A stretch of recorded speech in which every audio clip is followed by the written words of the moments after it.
ابو لہب کو دیکھا گیا خواب میں کہ اس کے ساتھ بڑے برے حالات ہیں. اس سے پوچھا گیا مرنے کے بعد کہ تیرے ساتھ کیا معاملہ ہوا ہے؟ تو اس نے کہا مجھے ہر روز عذاب ہوتا ہے اور طرح طرح کی مصیبتیں قبر میں میرے ساتھ سامنے ہیں، لیکن جس دن سوموار آتا ہے، سوموار کا دن آتا ہے، مجھے میرے دائیں شہادت والی انگلی سے پینے کے لیے ٹھنڈا اور میٹھا شربت ملتا ہے، شہد ملتا ہے یا دودھ ملتا ہے. پوچھا گیا کیوں؟ کہا جب میرا بھتیجا محمد پیدا ہوا تھا نا، میری لونڈی تھی سویبہ جنہوں نے نبی پاک کو دودھ بھی پلایا ہے، انہوں نے آ کے مجھے خوشخبری دی تھی، ابو لہب تجھے خوشخبری ہو، مبارک ہو، اللہ نے تجھے بھتیجا عطا فرمایا. تو یہ ابو لہب کہتا ہے میں نے شہادت والی انگلی سے اسے اشارہ کر کے کہا تھا کہ جا تو آج کے بعد آزاد ہے.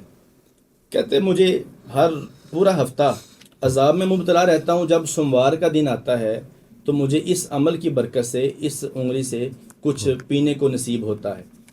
تو یہ حضرت جو ہے نا شمس الدین جزری رحمۃ اللہ تعالی علیہ، آپ فرماتے ہیں ابو لہب دنیا کا ذلیل ترین کافر ہے، اور اس کے کفر کی وجہ سے اس کی ملامت کرتے ہوئے قرآن پاک کی پوری صورت نازل ہوئی ہے، سورۃ تبت یدا ابی لہب وتب.